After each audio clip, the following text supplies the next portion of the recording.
निधन के बाद ऐसी आत्माएं जो नश्वर क्षेत्र में पड़ी रहीं और आगे बढ़ने से इनकार कर रही थी। आत्मा को चूसने वाले राक्षसों द्वारा उत्पन्न खतरे की परवाह किए बिना उन्होंने रात में खुद को छुपा लिया। अरे तुम वो फेरी टेल्स को सब्सक्राइब करो छोटी लड़की। वो मेरी लाइन है।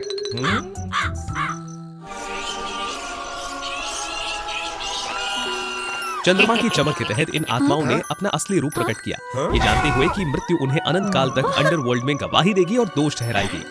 क्या आप मौत हो सुग्रा मेरी जान? क्या आपने उसे ले लिया है? यूना के बीमार पड़ने पर उसकी प्रेमिका सुग्रा ने उसे ठीक किया था, लेकिन बाद में वो रहस्यमय तरीके से गायब हो गया।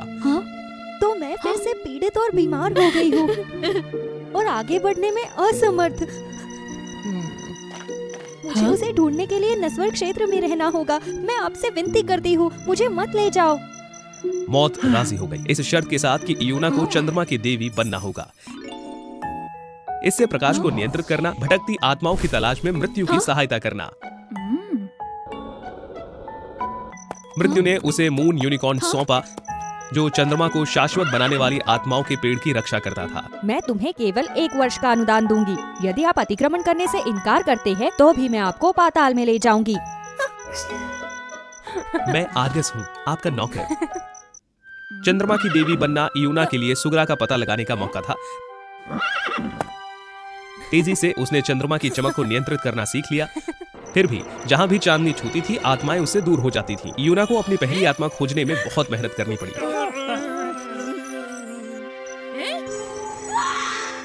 तुरंत आर्गस ने यूना का सामना करने के लिए आत्मा को चंद्रमा पर लाया।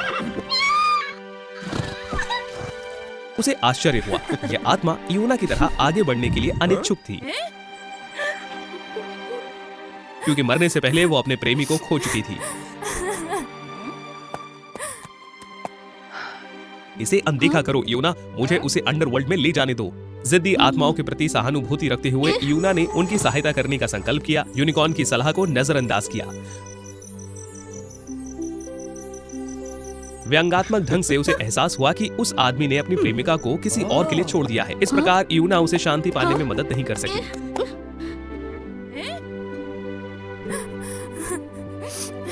यूना के पास आर्गस को आत्मा को निराशा की गहराई तक ले जाने के अलावा कोई विकल्प नहीं था।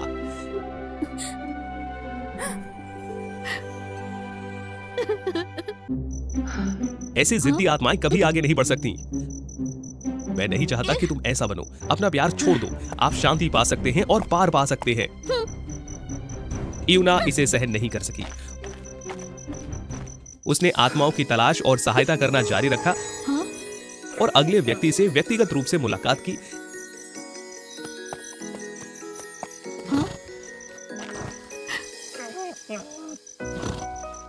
एक ऐसा व्यक्ति जो मरने से पहले अपनी पत्नी को विदाई नहीं दे सका। आर्गस के विरोध को नजरअंदाज करते हुए यूना ने उसकी मदद करने की ठानी।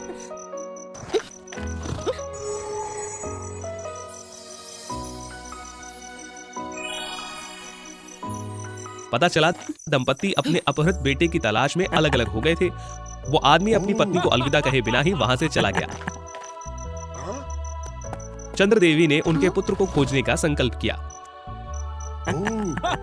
अप्रत्याशित रूप से जिसे यूना तलाश कर रही थी, वो कोई और नहीं बल्कि उसकी पहली आत्मा थी, उस महिला का प्यार जिसकी उसने मदद की थी।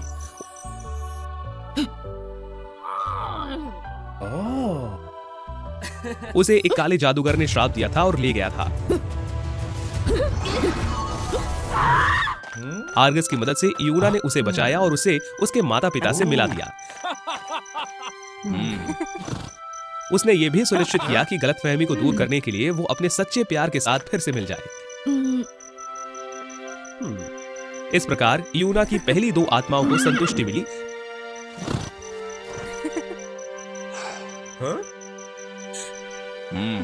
जिससे उन्हें आगे बढ़ने की अनुमति मिली। देखा, वे जिद्दी नहीं है, वे बस पीड़ित है और खोए हुए हैं। वे मेरे जैसे हैं, उन्हें मेरी मदद की जरूरत है और मैं अपने प्रिय की तलाश कभी बंद नहीं करूंगी। यूना ने साबित कर दिया था कि वो सही है। धीरे धीरे यूना और आर्गस अविभाज्य मित्र बन गए। इसके बावजूद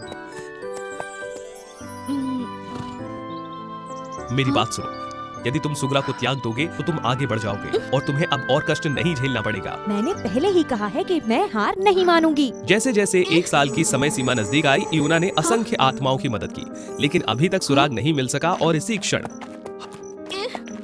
चांदनी फीकी पड़ रही है।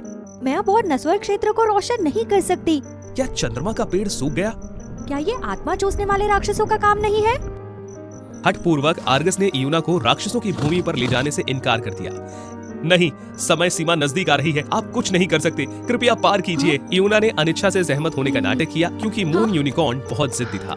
फिर उसने ऊर्जा के बचे हुए हिस्से का विवेक पूर्वक उपयोग किया।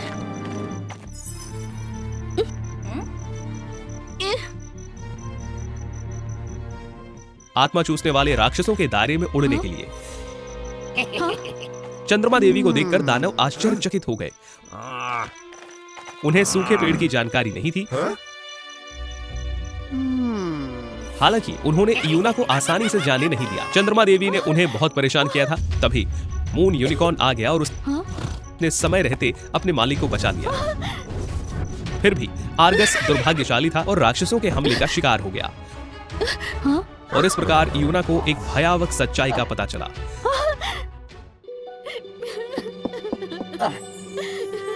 आर्गस, सुग्रा, क्या हुआ है? सुग्रा अब सच्चाई को छिपा नहीं सकती थी। ये सब यूना की बीमारी से शुरू हुआ।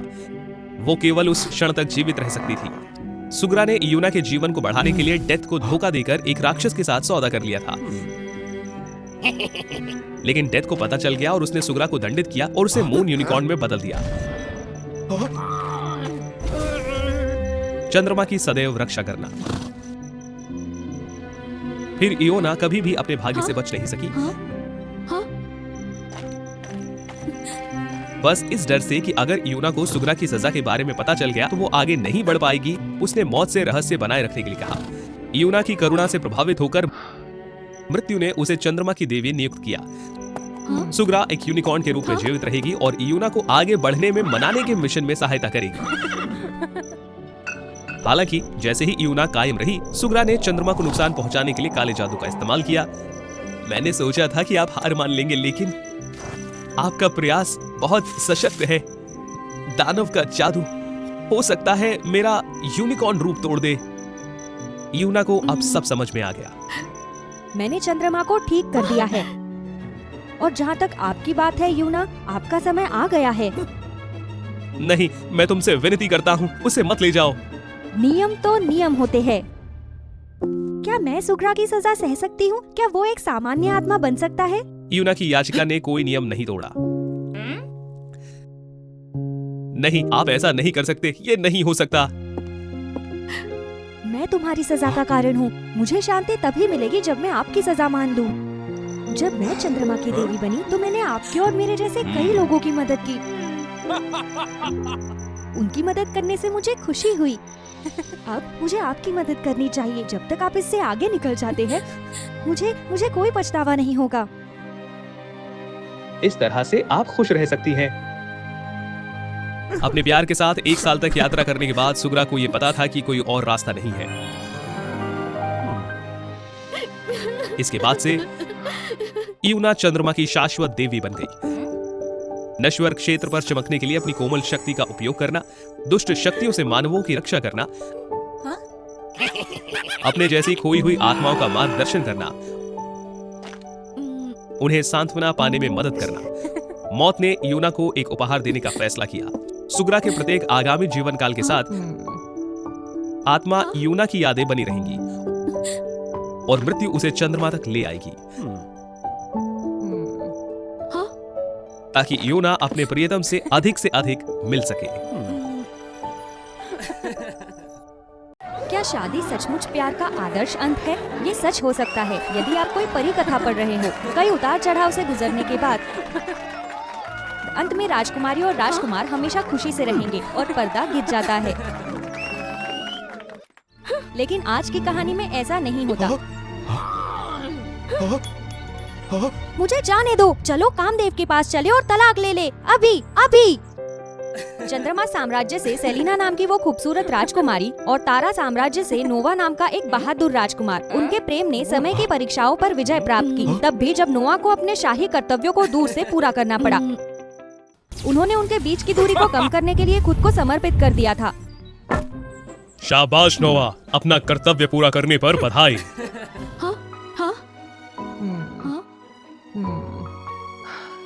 दूसरी ओर सेलिना आकाश साम्राज्य के उत्तराधिकारी बनने का मौका छोड़ने को तैयार थी।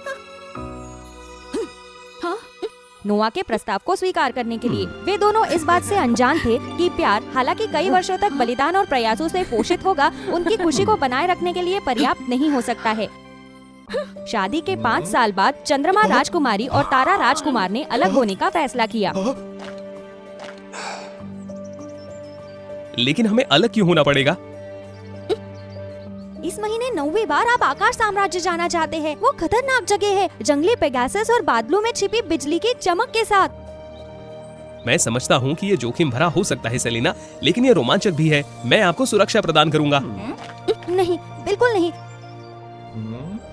मुझे उन खतरनाक यात्राओं से डर लगता है। ये पता चला कि डरपोक राजकुमारी केवल शांतिपूर्ण जीवन चाहती थी, जबकि उसका पति विशाल आकाश में साहसिक यात्रा की इच्छा रखता था। लेकिन सेलिना का डर उस पर हावी हो गया और नोआ के उत्साह में हिस्सा लेने के लिए अपने आराध्य क्षेत्र से बाहर नहीं निकल सकी। नोआ, एक दूसरे को आजाद करो। दुख में खोए हुए दोनों को ये एहसास ही नहीं हुआ कि खतरा करीब आ रहा है।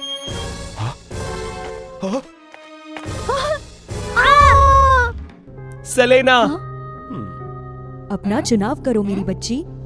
अपनी आंखों पर विश्वास करने में असमर्थ सेलिना ने खुद को 5 साल पहले अतीत में ढकेल दिया, उस दिन तक जब उसने आकाश साम्राज्य नहीं जाने और नोआ के प्रस्ताव को स्वीकार करने का फैसला किया था। अगर उसे दूसरा मौका दिया जाए तो वो मैं आकाश साम्राज्य जाऊंगी। इस बीच जोरदार विस्फोट ने नोआ को 5 साल आगे भविष्य में ला खड़ा कर दिया। उसे विश्वास ही नहीं हो रहा था कि भविष्य में वो आकाश सुरक्षा दल की नेता बन जाएगी। लेकिन लंबे कारनामों ने उन्हें अकेला कर दिया। नोआ को अचानक अपने प्रियजनों के साथ शांति की अपनी इच्छा का एहसास हुआ। काफी मुश्किलों के बाद वे अपने परिवार से दोबारा मिले और एक नया मिशन आया। अत्यावश्यक समाचार। ये मोनोलिथ है, कोलोसस काले गड्ढे का पत्थर संरक्षक। मुझे खेद है, लेकिन कुछ बड़ा हुआ है। बड़ी घटना आकाश साम्राज्य के बारे में थी, एक ऐसी जगह जहां आकाश पर जनजातियों की सभी शक्तियां एकत्रित हुई। इसे कोलोसस काले गड्ढे से हमेशा खतरा रहता था। मोनोलिथ ने यह याद किया कि आखिरी बार काला गड्ढा 10 साल पहले आकाश साम्राज्य को निगलना चाहता था और एक राजकुमारी ने एक सुरक्षा धागा बनाने के लिए अपनी शक्ति का उपयोग करके खुद को बलिदान कर दिया था। इन दिनों डोर कमजोर हो रही थी और आकाश साम्राज्य कोलोसस काले गड्ढे द्वारा निकलने वाला था।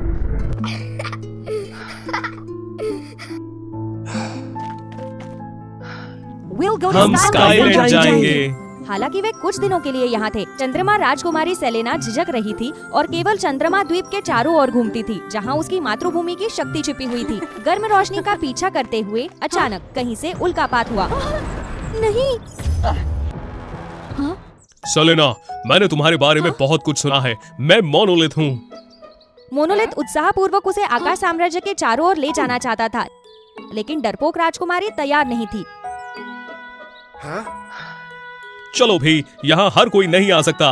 उन शब्दों ने सेलिना को नोआ के बारे में सोचने पर मजबूर कर दिया। एक दिन मैं स्काईलैंड जाऊंगा। अचानक वो अभी भी उस रोमांचक का अनुभव करना चाहती थी जो उसके पति हमेशा से करना चाहते थे। ये पता चला कि बड़े पेगासस भयंकर नहीं थे। ये पता चला कि बादल हमेशा बिजली या जलती हुई सूरज की किरणों से भरे नहीं होते थे, वे नरम और जादुई थे। ये पता चला कि यही वो खुशी थी जिसके बारे में नोआ हमेशा बात करता था। पीछे मुड़कर देखने पर उसे एहसास हुआ कि नोआ उसे कभी छोड़ना ही नहीं चाहता था। वो बस सेलिना के साथ मिलकर इस अद्भुत आकाश का पता लगाना चाहता था। नोआ, मुझे माफ करो। लेकिन जैसा कि सेलिना को चिंता थी, खुशी के साथ साथ हर साहसिक कार्य में खतरे भी हमेशा छिपे रहते थे। मेरे साथ रहो। क्या हो रहा है? कोलोसस ब्लैक होल का गुरुत्वाकर्षण खिंचाव फिर से सक्रिय है।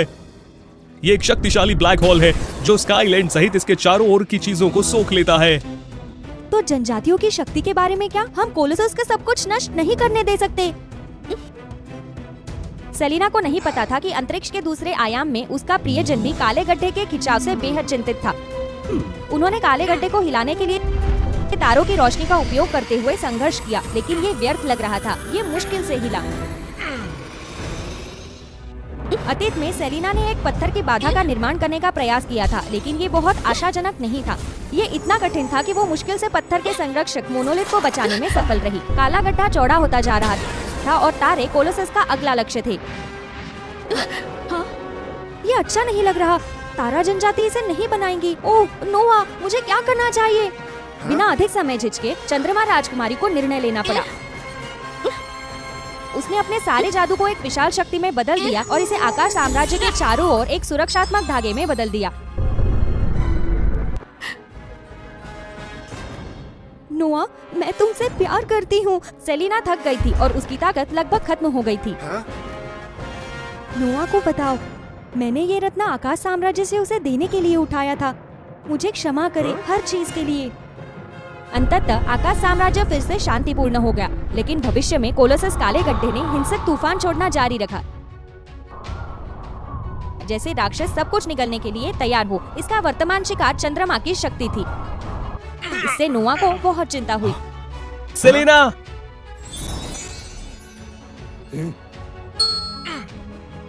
नोआ ने एक दृढ़ निर्णय लिया और आकाश साम्राज्य के आसपास के सितारों को बुलाने में अपनी पूरी ताकत लगा दी। उनके आदेश से वे एकत्रित हुए और काले गड्ढे के चारों ओर एक जेल बनाई। सब कुछ अपनी मूल स्थिति में लौट आया। इसे मेरी पत्नी के पास लाओ। उसे बताओ कि मैं उसे कितना प्यार करता हूँ। मुझे क्षमा करे। इस प्रकार अंतरिक्ष के दो आयामों ने चंद्रमा राजकुमारी और तारा राजकुमार पत्थर के आदमी मोनोलिथ की पीड़ा में गायब हो गए। क्या अद्भुत प्रेम कहानी है। ये पता चला कि मोनोलिथ ने कामदेव के साथ सहयोग किया था। कामदेव युवा जोड़े को अफसोस के साथ अलग होते हुए नहीं देखना चाहते थे। इसलिए समय देवता क्रोनस, स्वप्न के देवता मॉर्फेस और पत्थर के आदमी मोनोलिथ के साथ मिलकर उन्होंने एक आदर्श योजना बनाई। क्रोनस ने सेलिना को उन दिलचस्प स्थानों पर कदम रखने की कोशिश करने के लिए अतीत में वापस लाया जो वो चूक गई थी। दूसरी ओर मॉर्फियस ने नोआ की आत्मा के रहने के लिए एक स्वप्न बुना। दृश्यावली एक भ्रम थी, लेकिन विचार और भावनाएं उसकी थी। सेलिना? नोआ जाग गया जबकि सेलिना अभी भी सर्वोच्च देवी से बात कर रही थी। मैं तुम्हें पुनर्जन्म का मौका देकर पुरस्कृत करूंगी। यहीं रहो और आकाश साम्राज्य पर कब्जा करो। मैं क्या आप झिझक रहे हैं? क्या आप हमेशा बाहर छिपे खतरों से नहीं डरते? यहीं रुके। ये शांतिपूर्ण जगह आपको खुश कर देगी। कामदेव से नोआ को अपनी पत्नी की सर्वोच्च देवी से मुलाकात के बारे में पता चला। सेलिना, अगर वहाँ रहना चाहे तो क्या होगा? क्या होगा अगर उसे अब मेरी जरूरत नहीं? अरे नहीं, मैं बहुत भयानक हूँ। तो आप मुक्त हो जाएंगे। क्या ये आपका सपना नहीं है? अपनी पत्नी की मांगों की चिंता किए बिना हर जगह घूमने के लिए स्वतंत्र। नहीं मोनोलिथ, उसके बिना मेरा साहसी कार्य कितना नीरस है। इससे कोई फर्क नहीं पड़ता कि सेलिना की पसंद क्या थी। वो एक बार फिर अपने प्यार का पीछा करेगी। नोआ! आप? अतीत की यात्रा ने उसे उसके आराम क्षेत्र से बाहर निकाल दिया था। इससे भी महत्वपूर्ण बात ये है कि उसे एहसास हो गया है कि तुम्हारे बिना कहीं भी शांति नहीं है। अब सेलिना और नोआ एक दूसरे के साथ जाने के लिए तैयार थे, चाहे परिचित जगहों पर हो या नए रोमांच पर। उनकी कहानी के बाद शादी प्यार का आदर्श अंत नहीं है। प्यार एक लंबी यात्रा है और दो लोग समझ और साझेदारी के साथ मिलकर उस यात्रा का आनंद लेते हैं।